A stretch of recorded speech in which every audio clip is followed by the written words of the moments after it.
Hi everyone. Thank you for coming to Art Atrium for this very interesting and important talk. I'd like to start off by acknowledging the traditional owners of the land, the Fijigo and Grigo people, and pay respect to the elders, past and present.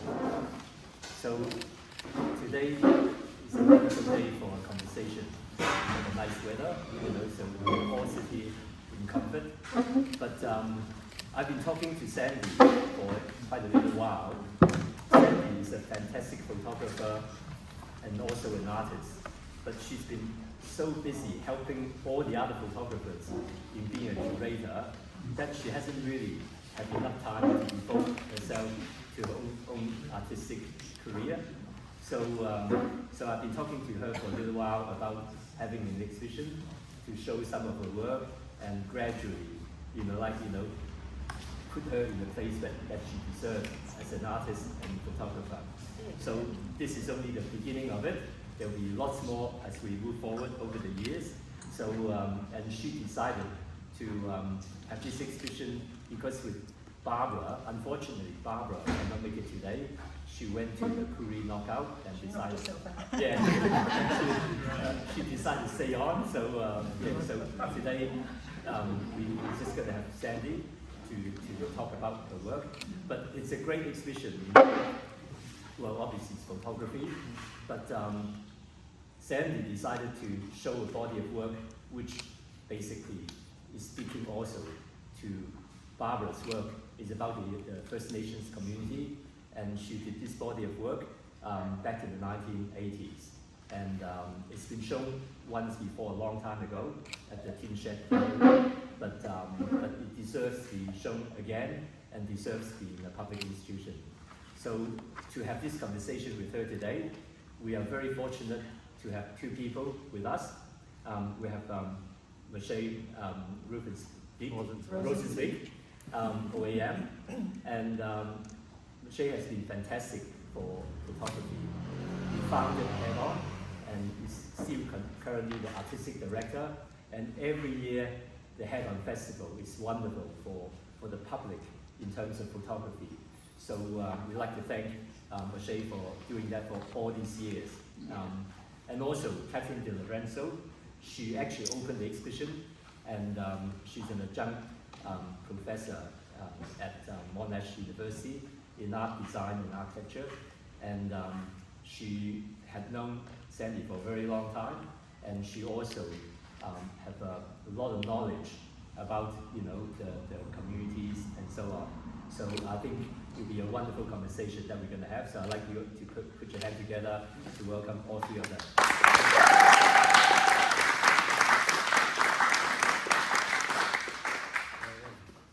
Thanks to all of you for coming over. Thanks, Simon, for inviting me and for putting the show together. And let's get on with it. And I'll introduce you to, maybe very briefly, you could talk about your basically background and knowledge, prior knowledge. Barbara, I've known Barbara maybe I'll start with myself for those who do not know. So I run Head On. We started it in 2004, so it's 21 years pretty much now. We try to show photography in Sydney, any kind of photography, so it's fine art, but it could be anything else. It could be photojournalism, documentary, even some commercial work, some fluffy stuff to kind of make it more exciting for some people. So the exhibitions are along Bondi Beach and in Paddington Reservoir Garden, so it's open to the public, and the whole idea is to have it very public and very open and free of charge, so people can enjoy good photography without paying for it. I've known Barbara and Sandy through, I suppose, the festival, and probably even before that. Sandy, yes. I met Sandy many, many years ago on my first week in Australia. So I came in '84. I worked as a photographer, as a photojournalist, and I did also camera work for television in the Middle East. And I came over here as part of a big trip outside of Israel, and well, I covered the war in Lebanon at the time, one of them. And I came here for a short visit, which has been extended ever since. I never went back, and I'm glad I didn't, because I think Australia is an amazing place. So I met Sandy then, and knock on the door and ask for a job. And when you had your little studio. Little red studio in Surrey Hills. Yeah, so that was the first time, and then through the photography and community, we kind of got to know each other, and Sandy was involved head-on at the very beginning. And again, I'll just make it a bit of personal story here. We started in 2004, it was one exhibition, and then we made it, people couldn't submit because there were, we moved to online submissions, and it was too difficult for people. What is JPEG, what is compression level 8 and whatever. So we organized a sort of a workshop at the Chauvel, and it was fully booked, 350 seats. It was massive, talking about photography. And at the end of it, I thought there was so much hunger, we'll have to do something beyond that. So the year after, started talking to Sandy and a couple of other people. Said, okay, we'll do a festival. And Sandy said, yeah, it would be great if we can have 6 exhibitions. And I said, nah, we need at least 15 or so to call it a festival. We ended up with 67 exhibitions. So you're still trying to beat that, right? But why I'm telling you this, because Sandy has been involved with the community, the photography community, and indigenous for at least as long as I've been here, and a lot longer before that, and we will talk about it in a minute. So this very brief introduction to Sandy from a personal perspective, but Sandy will talk about herself more. Talk a little bit about Barbara, again, another person who has been embedded in the community. And I got to know Barbara again through the network, but we exhibited her work, but we also got her to be a mentor in a workshop that we did during COVID in 2020 with young indigenous photographers. And she was an amazing asset to have, and she basically gives knowledge and gives herself as much as with history of 50 or so years doing photography. And again, we'll talk about it in a minute, so I won't paraphrase and I won't make a proper introduction here. And Catherine, which we sort of know each other here and there, and I got some lines here, but again, I won't say much here, just we had a quick chat before. She's coming to this conversation from the perspective, the academic perspective, if you want, the more kind of theoretical side of things, and putting this exhibition of these artists in context, which I will ask questions on your behalf, and you probably know more than I do, because I came here relatively late, and I do not know much of the history before probably the 90s.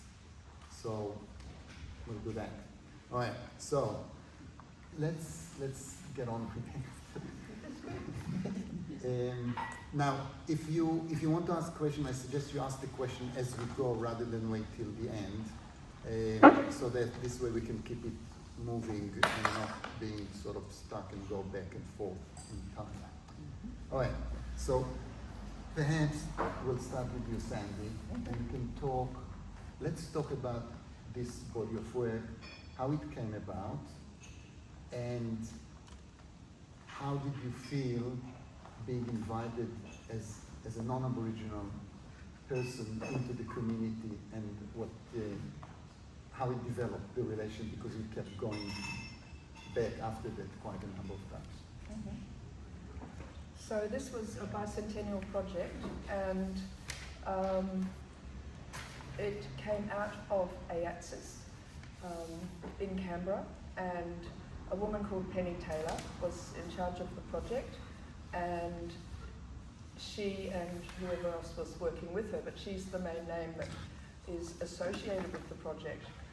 I tried to find her. She's still in Australia somewhere, but I couldn't get through AATSIS to the right people. But I finally met someone here, actually, last week who knew Penny and might be able to find her for me. But it was a huge project. Where's the book? It's sorry. So we've got something like 1, 2, 3, 4, 5, 6, 7, 8, 17 different communities that they were sending. Sorry. And it's just really interesting to see the photographers that were associated with this work. Actually, Brewarrina was the first community that took pride of place as the first event, and I happened to be asked to do that.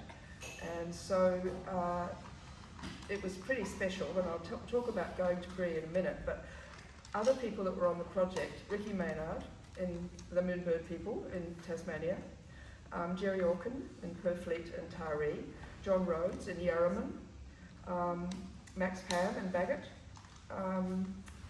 Polly Sumner in Port Augusta. There are people whose names I don't know as well. George Chalutka, Mel Garwo, Cherbourg, that's Robert McFarlane and Kathy Fisher. Torres Strait, Emmanuel Angelicus, Michael Riley and Alana Harris, Robin Vale and Leeton, Carolyn Lewins in Napranum, I don't know how it's pronounced, Yundamu, there, John Rhodes is associated with there, and there are a couple of Indigenous photographers as well. At that time, I'll just finish telling you who, Jerry Orkin, Cessnock Jail, and Peter McKenzie in La Perouse. And at this time, there were virtually no, apart from Tracy Moffat, Perth, Kevin Ballantyne, sorry, I missed him in Perth.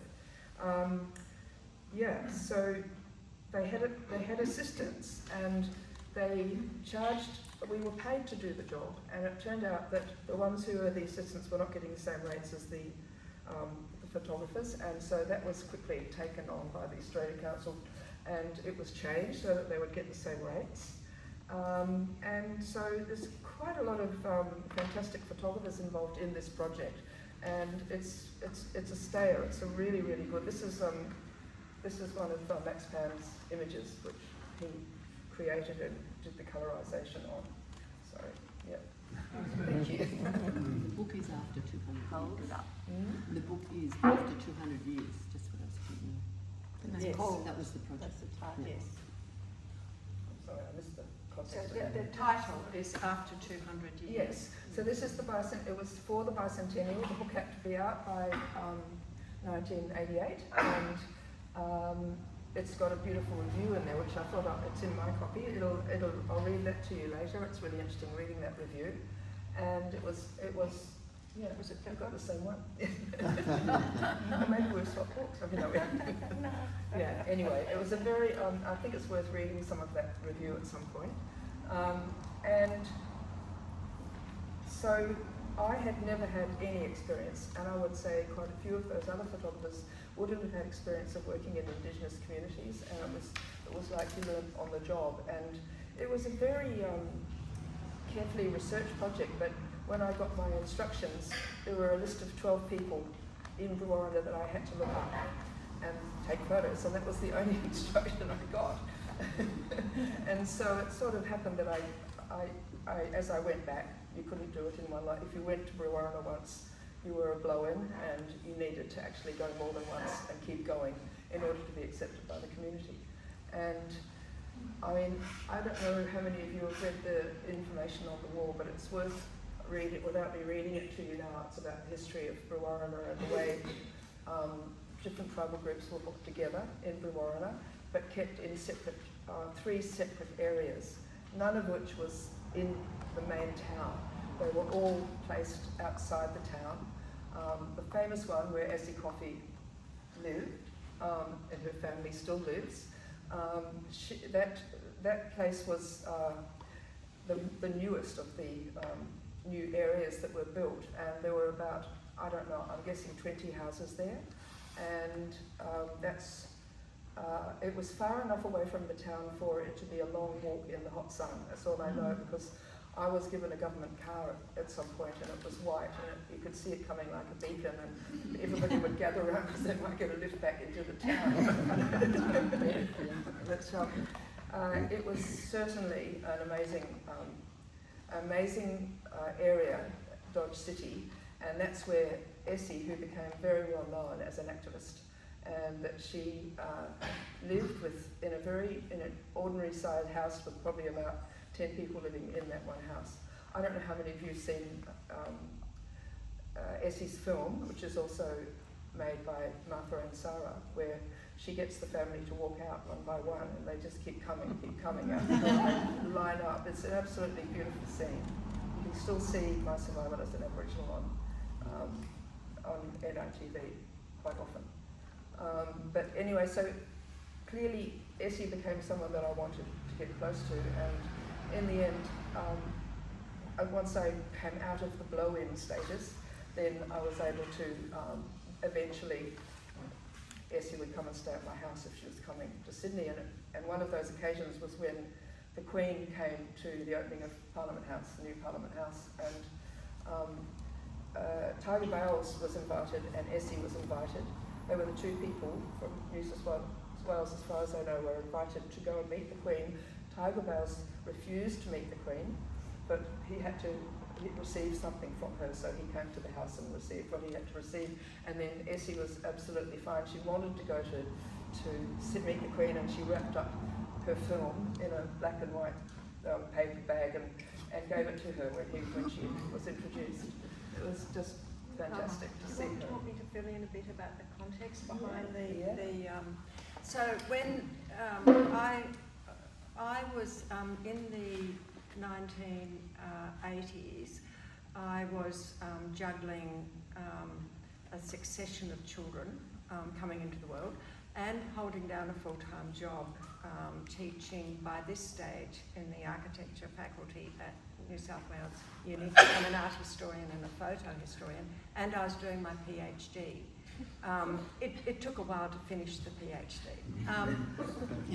But I also, and the PhD, I should say, just to be sort of clear about it, it's a bit embarrassing to say it now because I never do it, but it was on different ways of imaging Aboriginal people. So looking at the racist typologies that came out of the scientific kind of communities in the 19th century, the kind of, I'll call it National Geographic, but kind of lifestyle journalism between the wars and after the Second World War. And luckily, by the time I'd finished, we'd had a complete change of everything here in Australia with the 1986. Not just in 1986 there was a big exhibition here in Sydney of Indigenous photographers, and most of them we'd not heard of, other than, I mean, Merv Bishop had already won Photographer of the Year award, but he was no longer working at the Sydney Morning Herald, and the others were kind of young arts graduates on the whole. And so once that happened, it really transformed things. But just another background thing is that during the 70s and 80s, there were lots of land rights marches, particularly after, with the Whitlam government coming into power. Already by that time, the Aboriginal Legal Service had been started up. But after that, you get the Aboriginal Medical Service, the Black Theatre, Koori Radio, an Indigenous film group. There's an Indigenous thing happening, film thing happening over in Alice Springs as well. But Sydney was in the southern part of the continent. Sydney was the place where lots and lots of things were happening. And the photographs that were taken of this change were basically taken by non-Indigenous photographers. They were the ones that recorded it. And that can't be forgotten. And most of them backed away a bit by the time the 80s were over. Some of them continued to be very productively involved. Others kind of recognised that change was in the air too. So with this project, this happens in 1980, it starts in 1986, probably the thinking is a little bit before that. And I was privy to some, I didn't help set it up by any means, but I also knew Penny Taylor, and I knew the thinking that went behind it. So the thinking was, it's not about the smart photographer coming in to show people what I did in my photos, but to listen to the community and be directed by the community. And the community, therefore, chose the subjects and they chose the images. It was a big thing, and it must have been confronting, Sandy, for a photographer to have lost that kind of authority over which images are being chosen. So that was a process, and the copyright remained with the Aboriginal Institute. So, that's a big ask of an artist to do that. And but it was transformative in the works that came out of that. So that's just part of the background. So it's not the blow-in just turning up and snapping away. Yeah, I'm wondering how many communities said we don't wish to be part of your white bicentennial. That thought has occurred to me too. Oh, about I imagine because I've involved not in something but in sort of a regional arts thing that was happening here in Sydney.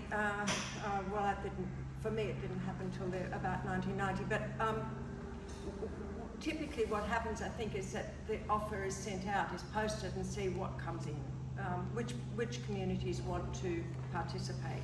And well, I think I imagine none are remote communities. I think Yuendamu was involved, but there's nothing in Arnhem Land or Kimberley. Pretty remote. Well, what you need to do is look at the map. It's an old selection. You'll see where it's all. I'll tell you what, just as a way of giving a very clear answer on that, the library at the Aboriginal Institute is fantastic, and they've got a fantastic librarian there who goes out of his way to help find things. They will have the answers to your question, so it's something to be written up. But I don't know the answers off the top of my head. Just if I say something, I was a photographer peripherally involved in this, and I asked to go to a place called Docker River. Yep. The community said no, we don't want you. So Okay, that's it what I was. must have happened to That's what I was more people than wondering. me. Yeah. This is Gerrit Kokoma, who's also been having a relationship with an Indigenous community in Wilcannia, right? Yeah, but outside of the government purview. If I can say something about Gerrit's work, just as in brackets, we had it in the festival a few years ago, and it was a series of images of people in Wilcannia that Gerrit took over the last 40 years. I was there in 1983 and took a lot of black and white pictures. A book was published, and then I started to go back in 2008. And what Moshe is referring to was same person in 83 and It's when Gerrit came to me with a whole lot of images. I said to him, why don't we just do those one next to the other, which to me said the whole story, because you could see a group of 10 people in 1983 or whenever it was, and then in 2015 or whatever, there were only 3 left. Yeah. And they were not necessarily old people. It was just a statement about this, you know, life expectancy within these communities, which is quite interesting. Well, can I just quickly hold this up just to show the spread of towns? They go from the Bass Strait up through La Perouse, Purfleet Taree was one, two different places, but one locale in a sense. Up here at the top of Cape York, and in the Torres Straits, Bagot over here near Darwin, Malgawo in Eastern Arnhem Land, people, Fitzroy Crossing, Yarraman, Uendamu, Carnarvon, Perth, Port Augusta, is that one? I'm not quite sure. I think so.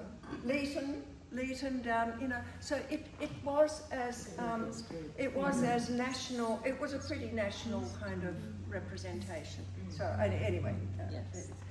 And also, the people who were photographed they provided commentary and feedback about the people that they were being photographed. So there are all the quotes there are from individuals from within the community. and this is how when the big exhibition started touring the country, it was a bit like this. The commentary that you see under the text was written by the people in the text, and that was what people saw. So, I think it was definitely part of the agenda to make it completely yeah. the voice of the community. The only person that's been everywhere was Merv Bishop, who spent years bouncing around all the communities, everywhere. Is that right? Yeah. Yeah. Was he working for the DAA? He worked for Oh, DAA. that's right, he was with DAA, that's right. And Merv was working after the Whitlam government came in. They established the Department of Aboriginal Affairs or something with Charlie Perkins, and they had a photographer, and it was Merv, and he went everywhere. I used to work in the darkroom and have to print his pictures. So, That's because the DAA would not allow him to set up a dark room. yeah. Isn't that appalling? Appointing a photographer, no dark room. So Garrett kindly made his own dark room available to Merv to do his run of the mill. I was actually working for someone who was running a dark room near Canberra. Okay. So, Yeah. yeah. Shocking, eh? Well, you should all go and see Mervin's exhibition, which opened last night. Yes. It's absolutely wonderful. For, I think it's 5 years it's going to be up for. State. State Library, sorry. State Library, thank you. Okay. Maybe we'll move a little bit to the next stage of, we talked about what happened on this project. How is the Aboriginal voice coming together in the photography area? Because maybe this is for you, Catherine. Because to start with, you know, obviously they were not skilled enough. I assume that's why that project sort of came about. But once they're getting more skilled and start expressing themselves, what's the next step? What's happening? How it develops? Oh, it was already. Some here, yeah. I'm not. It moved ahead very quickly. Some of you here, I'm sure, know all of this, but you know Tracy Moffat, who's probably the most famous of the photographers to have been shown in the '86 exhibition.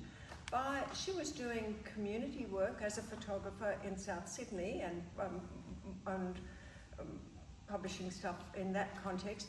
But then she did a big exhibition on Merv Bishop that we've been mentioning, and that was at the opened at the ACP. And Merv, by that point, had a good 25 years of photography behind his, belt, and and that work, that exhibition, was both good for Merv, fabulous for Merv. It was a momentous night, I can tell you, because Merv's wife died that day, and we turned up to the exhibition, and Tracy by this stage had been part of a group of. She had worked with Ace Burke, who's non-Indigenous, who's done, that's another story, and they had done the NAIDOC exhibition in 1986, and they worked together on an exhibition that went over to England for 1987, so just before the bicentennial, and there was a lot of activist imagery in the exhibition, and she got arrested for expressing her opinion about the British colonial system. Was released quickly, but and then she quickly kind of separated herself out from an Indigenous only kind of context. She wanted to be seen as a photographic artist in her own right. But it went ahead in leaps and bounds.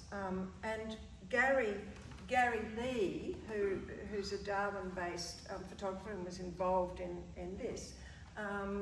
So this is 1988, it comes out, and in 1993 there was a big exhibition in Europe of Indigenous art, and Gary Lee, photographer Gary Lee, became the associate editor, or the main editor really, of the Art Atrium exhibition. And that was expertly done. And I'll tell you why. The artists that were involved, Indigenous artists were asked to write about the art of their local area, and they did not reference their own work once. It wasn't about me, myself, I. It was looking across the field to give people who didn't know anything about it a sense as to what was what. So that kind of generosity of spirit was seen continuing on. And, anyway, but there are other people who can probably say as much more than I can about the photography. I'm passionate about what was happening within it, but it's the context just so radically changes as to how we see photographs of Indigenous people, and it really happens. It starts in the 70s, I would say, but it really becomes transformative in the 1980s. And the other thing I just quickly say too is that the discourse changes. In Sydney, we had there's institutional change. There's different curators are being appointed to photography in the 70s. That's a big thing for the medium. But by the mid to late 70s, there's a lot of activism happening within photography, within feminist photography, such as Sandy's work in the 70s and beyond. And there's also the sense of the fact that photography isn't just about f-stops and grayscales and things like that. It's not just a formalist discourse that is required. And so anyway, I've got stuff I could use, but maybe I've just said enough. But things really change in the late 70s I'll just show you this as an example. This came out and this was 1981, Photo Discourse. And as it happens, Sandy and I both have something in it. That's not why I've really... The subtitle to it is Critical Thought and Practice in Photography. It's happening all around the place. And this is 1981. And, this project that you see on the wall here and here comes out of this kind of demand from photographers and from others affiliated with photography to see what the underlying issues are. Sandy, I want to ask you about Barbara's work, because you curated a big show of hers. We did a survey show when Yeah. the ACP had moved down the Yeah, Right. there, yeah, there.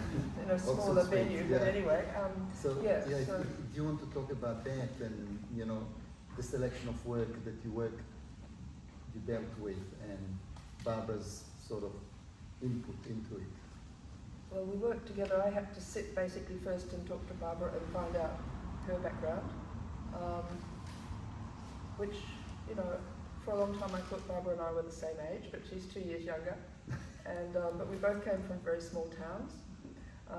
Maybe Bluff, New Zealand, that's as small as you can get. And then she comes from Mungandai, right up on the border of New South Wales and Queensland. So we had things in common, but we had massive life experience differences. And I would be at the wrong end of that sometimes. I just know that, I mean, to be in that role where you're actually representing your own people, you don't muck around, you say what you want to say, and Barbara's very good at that, and she can be scary sometimes. But I guess that's what you have to do. But what's amazing about Barbara, apart from the fact that she was primarily interested in doing sport photography. Her father was very big into sport, and they used to watch television all the time and go to matches and things, and that's why she's not here now. She went to the Korea knockout, and that's out of Sydney, and she didn't get back. But no, she's not well. She's got emphysema, so it's a really horrible disease to have. You never know what's going to be a good day. Anyway, I felt very proud to work with Barbara, and we spent a lot of time writing down her history for that show at the ACP. And it was very well received, and that was when, who was the curator who was on at ACP then? The French woman. Yes, what is her name? Oh, she's just fantastic. Anyway, she was one of those curators that Claire Montmoret, yeah. And it's just, she was very on the ground. She got to know everybody, and that's the sort of person you need in those jobs. And so with Barbara, she was one of the people that I came back. She was still at the ACP when that happened. And I think I mean, basically, if you look at the photographs, it's telling the history of her experiences as a black woman. And she says that she looks through a black lens. So everything she sees is through a black lens. And I think that she's pretty unique in that way, still. As far as I know, definitely in Sydney, but I don't know, there must be a lot of other Indigenous photographers now. I just don't know who they are. So, do you know anyone you would be working with? Oh, we've got we've got a show with Tace this year, and we had one last year. Tace Stevens, she was part of the workshop. It was eight workshops basically over the year, and she was one of them. And she's from WA originally. Michael Jalari? I'm not sure. Michael Jalari is from Broome? No, she's... I'm talking about... Michael. As another. Yeah. No, Tace is... I think she's from Kalgoorlie, if I remember well, in that area. But she did a project that we had last year about Kinchela home for, what's the title exactly? Boys Home. And it was with the support of Margin Foundation. It's a really interesting project. And she's doing another, the one we're doing this year, she's talking about her father and passing his culture to her brother. So that's the one. So we worked with her. We worked last year. We had a fantastic project that Judith curated with another person that we had in that workshop. Will come to me in a minute. And she took pictures of her son, and it had one line under each of the pictures talking about the experiences, and one of the it would be things like when he goes out with his friends, I never know whether he would come back or not. And it was this sort of very short and very sharp, which made put the pictures in context, it was all pictures of her son. We had Michael Jalu Torres. We had this show, I think probably we were the first one, then we took him to China, and he does interesting work as well. He's kind of tried different styles over the years. Who else we had? So anyway, for us in the festival, for me personally, I'm interested to see and I'm interested to give a voice, different people, different voices to see what people have to say and create work. So it's not homogeneous, but it's sort of very diverse. And so that's how this workshop started as well. That was the idea, but we try to have a show every year, and as we go, we learn a whole lot of things. So, for example, just to mention this maybe, we had an exhibition quite a number of years ago, probably 8 or so years ago. It was about the block, and when it was in the process of being demolished and reconstructed there. And so they had the tent embassy over there and a lot of people, and it was documented by a bunch of people. And just before we got the submissions, we looked at the work and we said, yeah, that's a great show, we will have it. And then we got another submission from another photographer individual, and about the same project, and I kind of made a connection between the two, and we got into hot water, like unbelievable hot water, because it was not according to the protocol, because this guy did not get permission from the right people. Maybe this is something to talk about here, of how, and this is for practitioners maybe and other people here that may be involved, what would be the right process of, other than ethically that you want to do the right thing, but also what other things need to be kept in mind when you do a project with Indigenous people.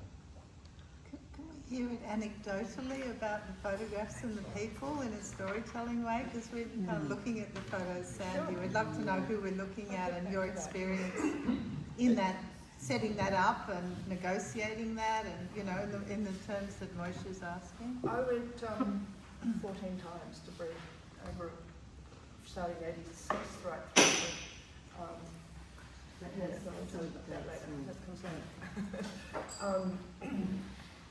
Yeah, so I mean, by the time that you've been, travelling up and down 12 hours each way, all those times, you get pretty familiar with people, and people. All I can say is that these photographs happened by the relationship that formed between myself and the people we had been denominated to photograph.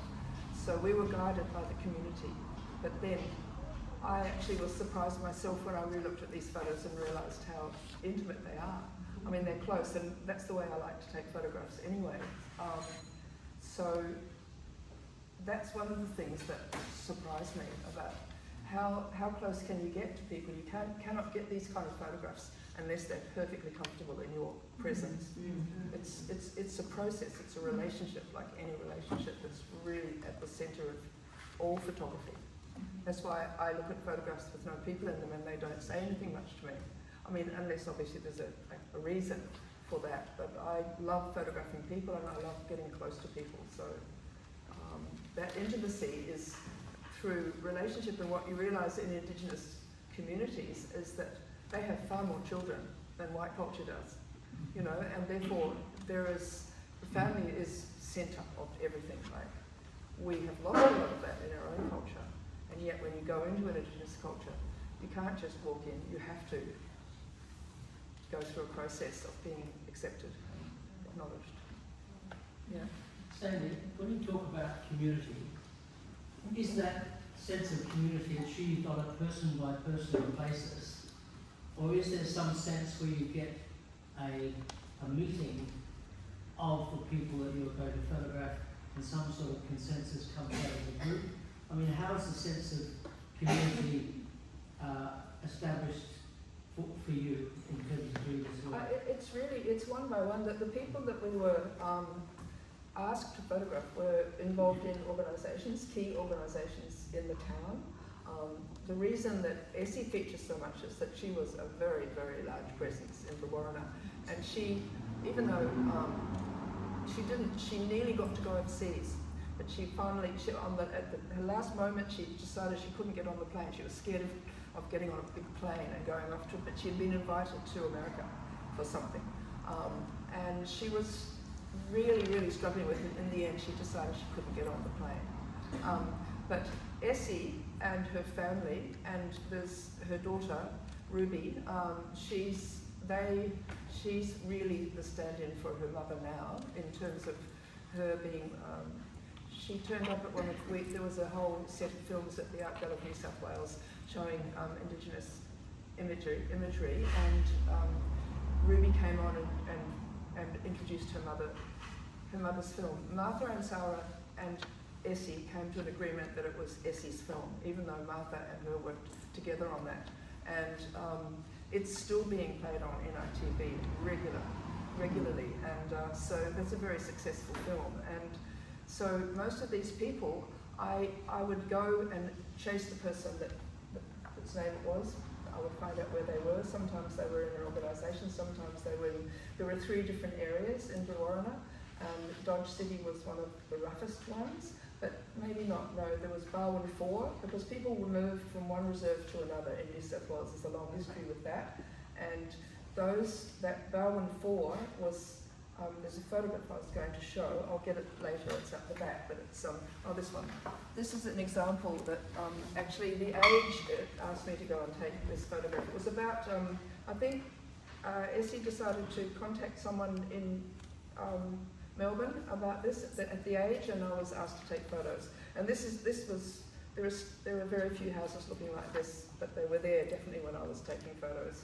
And that was the only water into the house. And it's everything. It's a humpy. It's tin humpy. Did you get anything like that in your canyon? There was a housing project, but it was, I only understood 20 years later what it meant. So. Yeah. Apparently they've kept one of these as a museum, and they've built the houses now. I haven't been there to see that. Merv Bishop took images not unlike that, of having to, of just abject poverty. Yeah, like dirt floors, compact earth.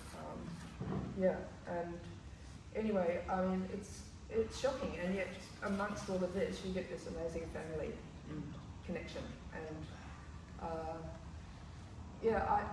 I have to say that going to Brewarrina for me was a life changer. It was like I could not move back. I would go and I would say to people, it's like apartheid up there, and they'd say, oh, don't be silly, Sandy, it's not apartheid. But in fact, that's exactly what it was. And it's because people were put into reserves or a mission area, or like Dodge City, a suburb was built, but just far enough away from the town so that you didn't see it. And it was shocking, and I didn't feel comfortable going into people's houses at all when I went there. And the people would come out onto the verandas, and I would photograph them there. There's a lot of etiquette that you would just feel or understand when you were shooting.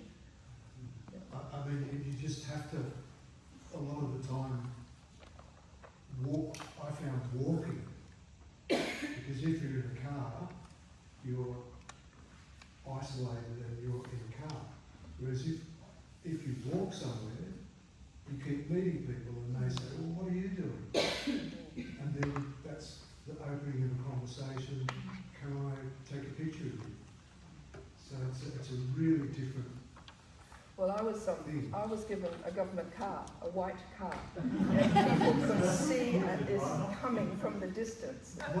One of the things in Aboriginal communities with white cars is that the government cars were the cars that came and took your children away. Yep. And so you go, oh, fuck, the white cars disappeared. Yeah, it was also that when they saw the white car coming, they'd all come running because I think they could get a lift back to town in the white car. Interestingly, I know it's a different place, but now in Wilcannia, the electric scooter, because you don't have to have a license, and you can actually fit a slab of beer just in front or behind you to get home. And I haven't been there for a while, so I hear stories, but it's a really, things keep evolving in ways you wouldn't believe in terms of the mobile phone and Facebook in Aboriginal communities. No one really has an email address. Everyone DMs each other. Well, they love Facebook, though, don't they? Yeah, they love Facebook. Yeah, Facebook's really big in Can I ask, when were these reserves that gave rise to Rwanda? I'm sorry, I couldn't hear it all, sorry.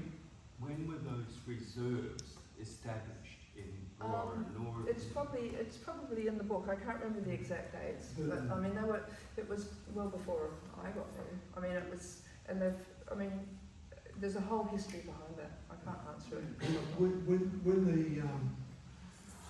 When there was a short for a long time, people could essentially be on country, and they worked for the pastoralists. Yeah, the Equal Pay Act of a case of 68 was one. They got Such terrible disruption. Absolutely. But Bob Hawke what refused to happened at a accept that. certain point is that there was more European labour available, and people were taken off essentially to place off country and put in a place like Brewarrina, Menindee, a place somewhere near Mildura, and gradually, but they were all from different mobs. Because to bureaucrats, they just go, bunch of black fellas, let's put them all over there. And it just evolved from there. In Wilcannia, people from Brewarrina slowly found their way to Wilcannia, because Wilcannia was a place where you could actually be separate but involved, and there are a number of mobs in Wilcannia as they are in Brewarrina. I think Merv Bishop actually grew up in Yeah, Brewarrina. he did. Yeah, he did. But then he ended up in Dubbo at a Catholic boarding school. It's Anglican, is it? It's Anglican. Anglican, was it? But it's unbelievably complex. Especially once you move people off country, and then they start to lose the connection with stories. And because it's a verbal, unwritten culture, all it takes is a couple of people to not tell their children, or their children to go, well, I don't want to know, to break the chain that used to be there. So. Yeah. I'd like to read you something. To do this project, to put these works up, the reason that I've got the photographs on the floor there is that is Penny Taylor, who's Penny Johnson, and that's when she was much younger. That's having her first child, but she is Joe Hurst's sister.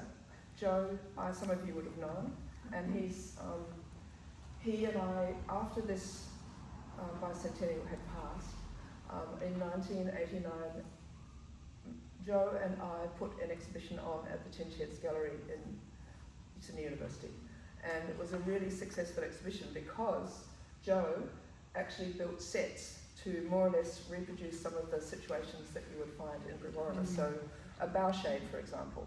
He built a bow shade. We had books, including this book that we've got on the floor there.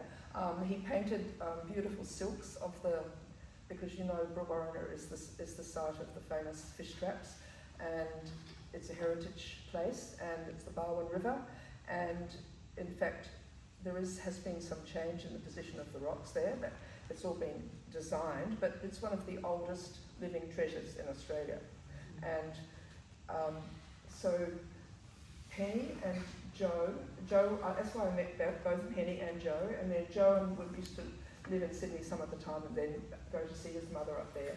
And he built this set. The other thing was he built the front of a house. He painted the front of a house, and you could go inside and slides were being shown of the community colour slides. So it was a whole environment that you went into. It was very clever.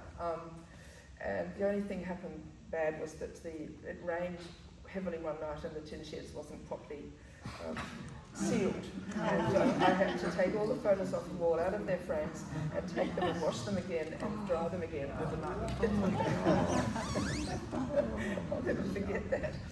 But also Joe was very clever, and he was building the sets and he didn't have anywhere to stay, and he decided that the best place to stay was in the tin shed gallery at night, and that was not kosher. You weren't supposed to do this, but he managed to get away with it. So, and, oh dear. I just thought I'd read you, because what I remember of Brewarrina, it's obviously changed a lot since then. There was about the same number of people, 1,600, 2/3 of them were Indigenous in Brewarrina.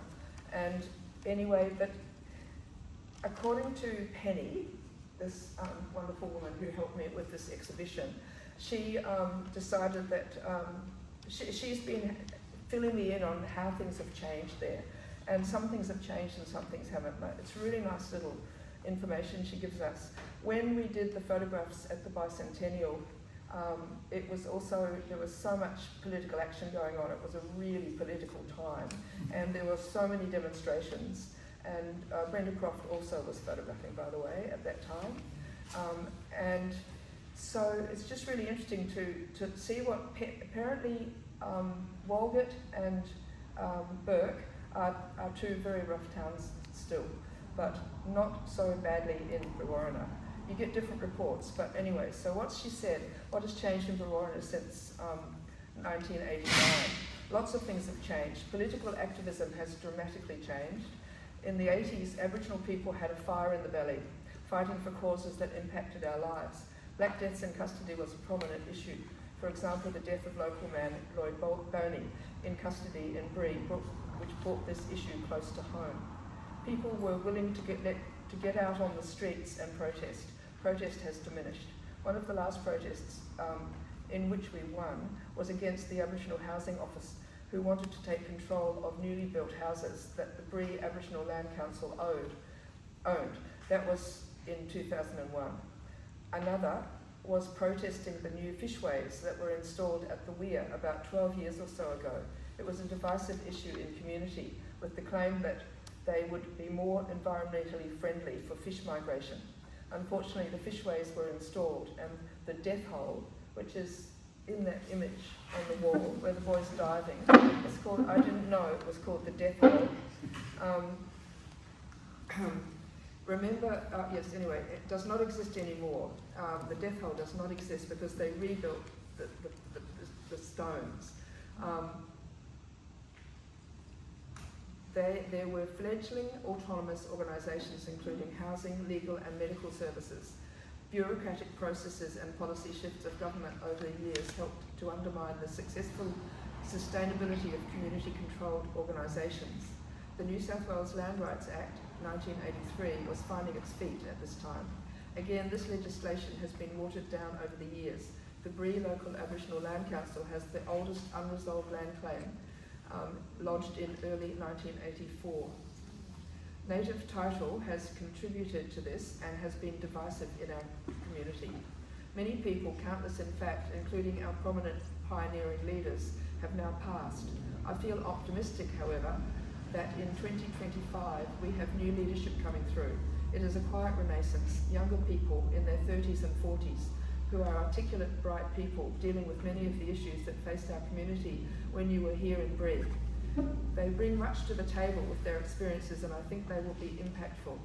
Despite having too few community-controlled organisations, Bree does have amazing medical and hospital services. We are doing well. For example, the Aboriginal Medical Service run by Walgett has some of the most specialists visit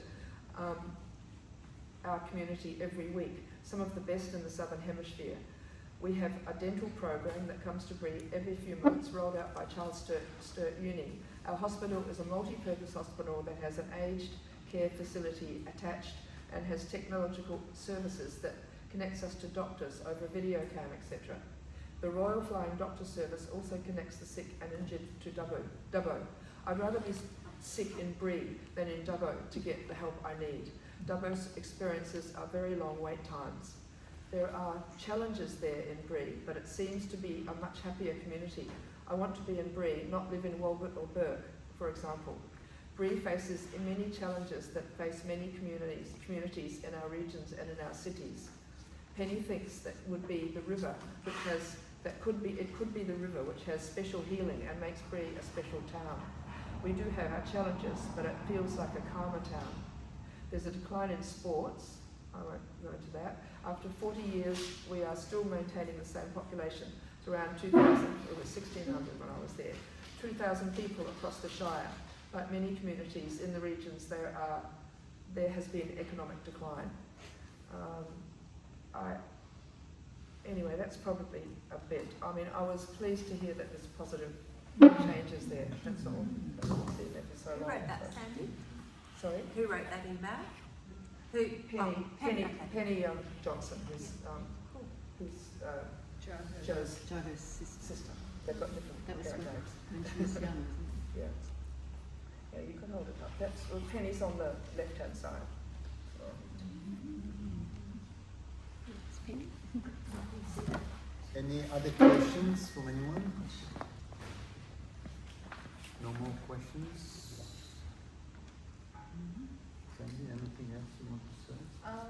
Did you attempt to go back, Sandy, I to do a intended to follow-up? go back for a long time, but now I'm feeling I really will have to go back. So like the 7-Up idea of going back, like Moshe said, the other photographer, just to have 2 different time periods is well, it would be amazing. good. There is apparently an Indigenous photographer who is on Facebook a lot, who is very well popular because he chronicles what's happening there. But Maybe a joint show or something with so a joint show with contemporary photographs by him, even, you know, where the I'd like to see some youngers coming through. I think, yeah. What's that behind you there? This one. Yeah. Okay. Lisa pulled this out. This was the plan for the main exhibition, in which there were about 60 photographs, and it's got different areas of subject matter. For example, where are we? Oh, it's right up the top. Could you hold it down a little bit? Sorry. The housing. Housing was one area. The courts. I mean, I haven't shown so many of those photos. I think there's one in the court down here, there's one down there. The courts they come monthly around to deal with all the small things that people have done. Well, that's what it was like when I was there. We've got recreation, we've got Dodge City, that's all Dodge City.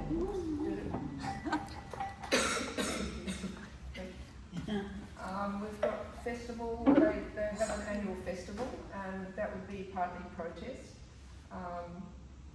And then they got the Brewarrina Museum, which is not an unusual, so it's sort of like a big round thing growing out of the earth. And so this was way that I plotted the way the exhibition would be laid out subject-wise. There's also dates of the several times that Sandy went. I went in the end 14 times, but the reason that I could print these photographs is that they are not, the negatives are not in AXS. The only ones that I've printed here have been printed since that time. Sandy, are you keeping connection with these people that you've come to know so well over the many visits? I do here. I see people come to Sydney sometimes to do talks or whatever. Yeah, but do you like call each other and email, or is it more just when you're in Penny's my connection? main contact. Yeah. But there are others. Ruby is Essie Coffey's daughter, also. Yeah. Sandy, could you explain a little bit what you were just saying about the if the negatives are held by AAccess so that you can't access them for printing? That's what I that's understand. what Ricky Maynard was working at AAccess at the time, and he would have processed a lot of the film from all the communities, and that is all kept within AAccess. I've been trying to get hold of Penny Taylor, as I said, and I haven't been able to, but these images were made outside the project or as a development of it. Yeah.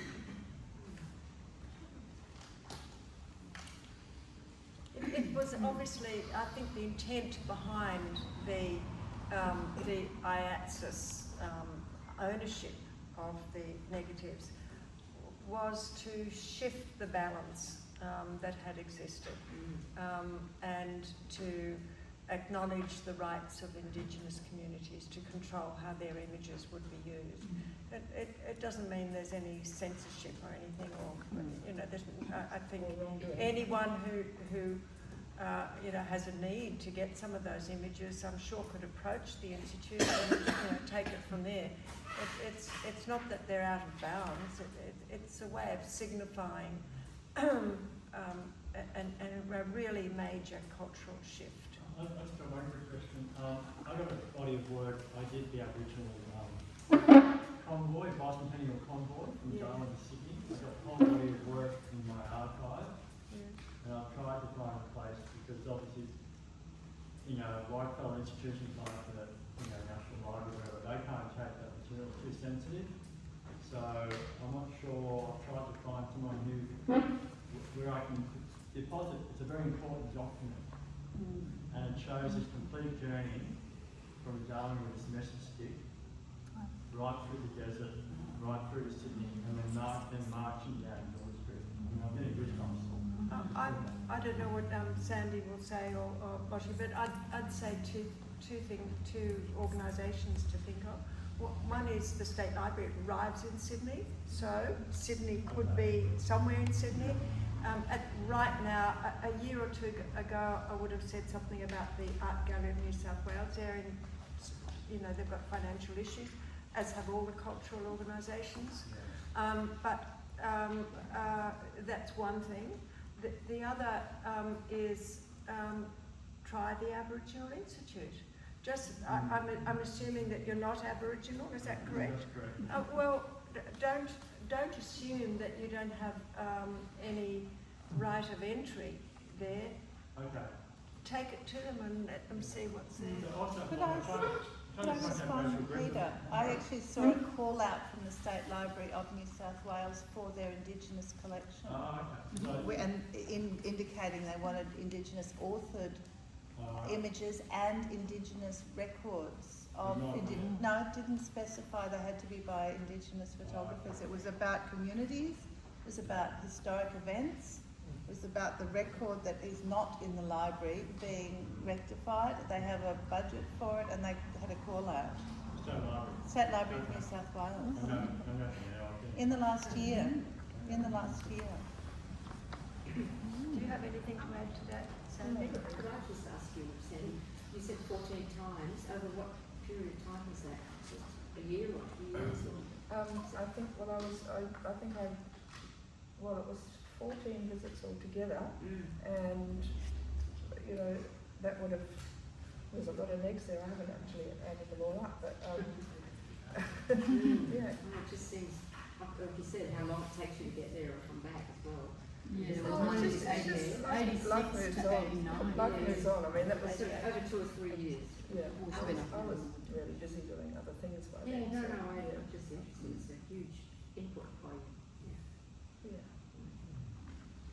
Do you have an archivist? Do you have your own archivist? This is part of it. Just a quick thing. I was in Arles this year with my partner, and we saw a fantastic showcase of Aboriginal photography by Aboriginal artists. Tony Albert, Brenda Croft, obviously fantastic, really beautiful cyanotype, non-lens-based photographic artwork across this fantastic sort of church hall, amazing installation going across the whole space, very beautiful. And that's the first time, Arles has had an Aboriginal pavilion, so that was really exciting to see, having travelled all that way and just seeing, it's a lens-based festival. I don't know if anyone's been to it, but it's an amazing world-class, festival showcasing photography. So really great to see Australian artists there, and Aboriginal too, totally Indigenous. Very exciting. Well, Barbara's work was shown at Chowchak Wing recently, and that was a really excellent exhibition. Yeah. Chowchak Wing's really I just had a follow-up question to Catherine, or perhaps also Sandy. You might like to comment, or yourself, Moshe. I just was curious when you were talking, Catherine, about the images going back to an organisation like IATSIS, as that will that's a way of enabling community control. So a question to sort of understand a bit more about that is, are you referring to work that's been commissioned and where the photographers are commissioned photographers and are paid for their work as commissioned work? Are you talking about the holding of copyright? Are you talking about the holding? Referring to this project here. All right. I mean, there's a huge collection at the Aboriginal Institute, huge, and so the copyright issues that I was referring to relate to this project. Yeah, not universalising things. So I'm not saying that. Sorry, I didn't catch your name. Peter. That Peter's that he'd lose copyright. I've got nothing to say on that. I simply wouldn't know, but I wouldn't anticipate that. I think any work commissioned by the Commonwealth Government, the terms and conditions are that they own the copyright. Yeah. That's just. Would you say in photography there's also now, as there is in film, an Indigenous protocol, which is not strictly enshrined in copyright law, but it certainly is expected when you engage with community, and if you don't go through the correct people and you don't do sitting down and waiting to be spoken to when they're ready to speak, not your time frame and so on, then you don't get in the door and you don't get those permissions. So like you often have ethics committees who won't accept one copyright document from an Indigenous community. You have to go back and have a completion document on the completed works, that they've seen the use and the context of the work. And there's quite a lot of protocols. The protocol is enormous. Yeah. It's not my field, so I'm not going to say anything more than that. But I think within photography and photography of Aboriginal people, this project started quite a bit of that protocol thinking. And whatever is in place now will be different, but I think this, certainly as far as I'm coming aware, about started through the 80s into the 90s, and a lot of it was written down as a thing to follow by the 90s, but in the 80s it depended on people's cultural sensitivity or closeness to community. So you've got to deal with it when you're making films, don't you? Yeah, absolutely. I mean, you've got to have an Indigenous advisor. Yeah, but prior to that being a requirement of funding, you also, as you just said, didn't get the shots. Like people didn't open their door, you're filming people who look uncomfortable. So there were those kinds of, we didn't really get access experiences because it wasn't... What are you referring to about that? So what's an example of that? Oh, well, I was thinking of a project that we did in, not Tari, remind me. No, not Moree, Tari, Kempsey.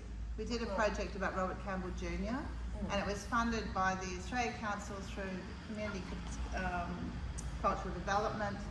And we thought we'd make a film about Robert Campbell Jr., but we were there to document a cultural project. It was more like an Eisteddfod, and it was a great cultural project. It was led by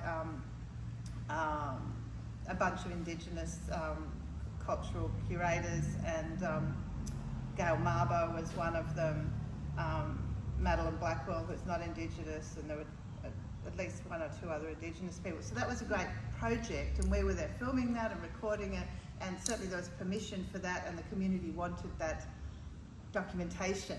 But it wasn't a film, so we were on the back of that trying to make a film about Robert Campbell Jr. But there was this reticence and shyness and concern about, you know, authority or people coming in where they couldn't see the benefit, I guess. And we didn't have enough time or funds or whatever, so that film didn't get made. But we did get approached later by John Mundine to show what we had shot in an exhibition of Robert Campbell Jr. materials, and it's still a documentation that it has value.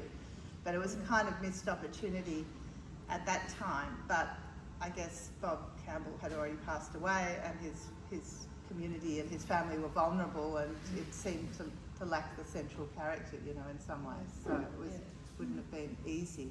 And I just think we didn't have the time to have 15 trips. We probably did half that many, but we were busy filming children in costumes on stages. I just went because I wanted to. I mean, it wasn't, you know, it wasn't it was part of an ongoing process, but you're talking about a new project in film, right? It's slightly different. Yeah. And we had an agenda which was to do the thing that we're being funded to record as well, which we had to do with the time we spent. So it was, Okay, I think I'd like to thank Sandy, Catherine, and Moshe for a very interesting and informative talk. You can put your hand together for all of them.